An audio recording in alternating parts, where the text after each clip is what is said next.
بسم اللہ الرحمن الرحیم۔ مہتاب حیدر ایک نئے ایپیسوڈ کے ساتھ آپ کی خدمت میں حاضر ہے۔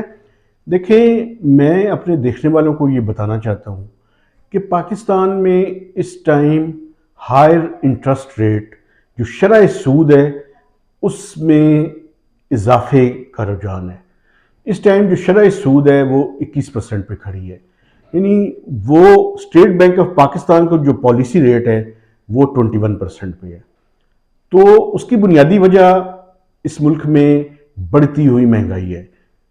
مہنگائی کو کنٹرول کرنے کا طریقہ یہ ہوتا ہے کہ آپ ٹائٹ مانیٹری پالیسی یعنی انٹرسٹ ریٹ کو آپ اوپر لے کر جاتے ہیں۔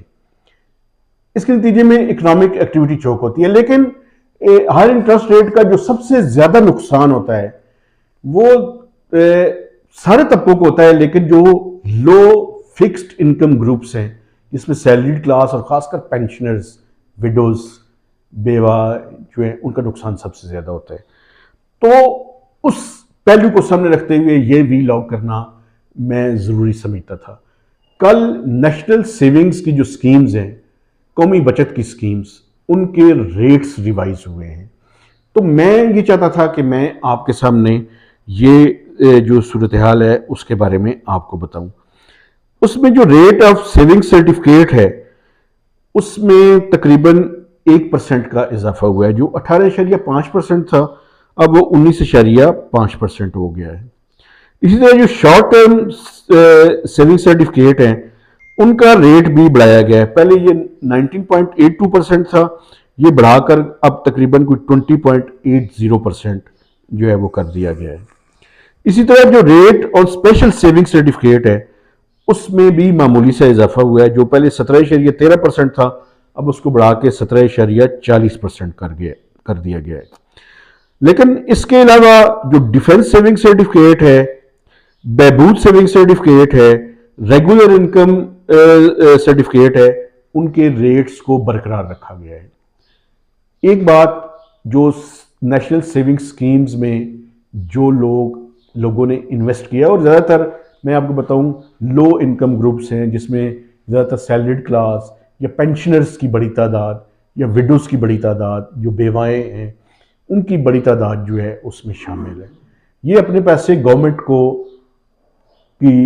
کو دینے کے لیے بیسیکلی ڈپازٹ کرتے ہیں، اس پہ ان کو پروفٹ ملتا ہے۔ ایک چیز جو میں ان کو سجیسٹ کرنا چاہتا ہوں وہ یہ ہے کہ اس پچھلی حکومت نے ایک بڑا عجیب کام کیا کہ انہوں نے وہ جو سکیمز ہیں اس کے اوپر بھی ود ہولڈنگ ٹیکس جو ہے وہ لگا دیا، اور اس ود ہولڈنگ ٹیکس کے 2 ریٹ رکھے۔ 15% ریٹ رکھا ان لوگوں کے لیے جو فائلر ہیں، اور 30% ان لوگوں کے لیے رکھا جو نان فائلر ہیں۔ دیکھیں، ان پڑھ لوگ جو ان ایجوکیٹڈ ہیں، اس کے علاوہ ان کے پاس ایکسیس نہیں ہے، ان کو پتہ نہیں ہے، ان کے ساتھ یہ زیادتی ہے۔ لیکن میں اپنے جو نیشنل سیونگ سکیمز میں جن لوگوں نے انویسٹ کیا ہوا ہے میں ان سے گزارش کرنا چاہتا ہوں، دیکھیں آپ اپنے آپ کو یا اپنے ارد گرد رہنے والے لوگوں کو بتائیں کہ چاہے آپ کی انکم ہے یا نہیں، آپ ریٹرن فائل کریں۔ یہ سال میں سپٹمبر کے بعد اس کا ایک ٹائم پیریڈ ہوتا ہے، اس میں یہ ریٹرن فائل کی جاتی ہے۔ آپ کسی بھی انکم ٹیکس کے جو کنسلٹنٹ ہے یا جو لائر ہے اس کے پاس جائیں۔ المیہ یہ ہے کہ آپ کو کچھ نہ کچھ پیسے اس کو دینے پڑیں گے، تو کم سے کم پیسوں پہ کسی بندے کے پاس جائیں، اسے بتائیں کہ آپ پینشنر ہیں، آپ وڈو ہیں، اور ان سے کہیں کہ وہ آپ کی ایک ریٹرن بنائیں۔ ریٹرن میں جو چیزیں آپ کو ریکوائرڈ ہیں وہ میں موٹی موٹی آپ کو بتا دیتا ہوں۔ آپ اپنی بینک سٹیٹمنٹ ان کے پاس لے کر چلے جائیں، آپ کے پاس کوئی ایسٹس ہیں تو ان کی ڈیٹیلز ان کو بتا دیں، اور اپنی جو آمدن اور اخراجات کی میں جو چیزیں ہیں وہ ان کو بتائیں، وہ آپ کو ریٹرن بنا کر دے دیں گے۔ 3-4 ہزار 5 ہزار روپے کا خرچہ ہوگا آپ کا، اس کے نتیجے میں ہوگا یہ کہ آپ ریٹرن فائلر بن جائیں گے، اور آپ کی جو میجر انویسٹمنٹ ہوئی ہے اس پہ آپ کو ٹیکس نہیں لگے گا، آپ کے اوپر زیادہ ٹیکس نہیں لگے گا، کم ٹیکس لگے گا۔ آپ جو 30% دے رہے ہیں، اور مجھے پتہ ہے ذاتی طور پہ کہ میکسیمم لوگ جو نیشنل سیونگ سکیمز میں ہیں وہ ریٹرن فائلر نہیں ہیں، تو چاہے آپ کی نل انکم ہے، 0 انکم ہو آپ کی، آپ ریٹرن فائل کر دیں، آپ پہ وہ جو 30% آپ کے اوپر ٹیکس لگ رہا ہے وہ 15% ہو جائے گا. 50% آپ کی بچت ہوگی. تو لیکن لوگوں کو بتایا نہیں جاتا, لوگوں کو آگاہ نہیں کیا جاتا. تو بیسیکلی میرا مقصد یہ تھا کہ میں آپ کو یہ جو ریٹرن فائلنگ ہے اس کے اوپر آپ کو کنونس کروں, آپ سے بات کروں, تاکہ لوگوں میں اویئرنیس کریٹ ہو اور وہ جہاں سے وہ اپنی بچت کر سکتے ہیں وہ کریں. اس ملک میں پرابلم یہ ہے کہ جو ود ہولڈنگ ٹیکسز ہے یہ بیسیکلی یہ نہیں دیکھتے کہ کس بندے کی کتنی آمدن ہے.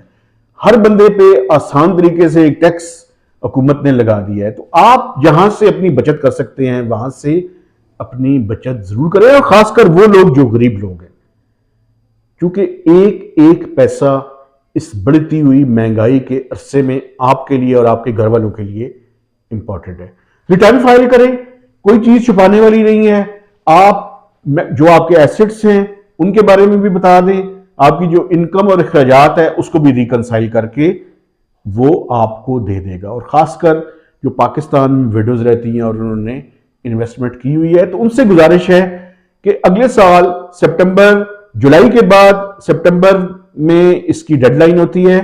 آپ اس کے بارے میں ایف بی آر کی ویب سائٹ پہ چلے جائیں, کسی وکیل سے بات کر لیں, 3 سے 5 ہزار روپیہ اس کو دیں اور اس سے اپنی ریٹرن فائل کروائیں, تاکہ آپ کے اوپر جو لگتا ہے وہ ٹیکس ہے وہ کم ہو سکے. اس کے علاوہ اس پہ 2.5% جو ہے وہ زکوٰۃ کی ڈیڈکشن بھی ہوتی ہے. تو زکوٰۃ تو ڈیفینیٹلی دیں, لیکن یہاں پہ آپ کی بچت ہو سکتی ہے اس جو ٹیکس ہے اس پہ اپنی جہاں پہ آپ سیونگ کر سکتے ہیں اس کو کریں, اور اس ملک میں ریٹرن فائلرز کی تعداد میں بھی اضافہ ہو اور آپ کی بھی بچت ہو. تو یہ جو ریٹ آف ریٹرن ہے یہ بڑھتا ہوا جو ہے وہ ہو رہا ہے, چونکہ انفلیشن جو ہے وہ بڑھ رہی ہے, اور میں اپنے دیکھنے والوں کو بتانا چاہتا ہوں کہ یہ انفلیشنری پریشر اگلے مہینوں میں بھی برقرار رہیں گے. تو اس لیے آپ جہاں سے بچت کر سکتے ہیں اس بچت کو کریں, اگلے سال کی اپنی ریٹرن دیں, اور بیسیکلی یہ ریٹرن پچھلے سال کی جو انکم ہوتی ہے, جو 30 جون کو یہ سال ختم ہوگا, اس میں جو آپ کی انکم ہوگی اس کے اوپر یہ ٹیکس جو ہے وہ لگتا ہے. تو آپ سے گزارش ہے کہ اپنی ریٹرن فائل کریں, اور آپ کا جو نیشنل سیونگ سکیمز کے اوپر پروفٹ ہے اور جو ٹیکس کی ڈیڈکشن کی صورت میں کم ہوا ہے اس میں آپ کو بچت ہو اور آپ کو چند پیسے زیادہ ملے. تو مہتاب حیدر کو نئی وی لاگ تک اجازت دیجیے. خدا حافظ.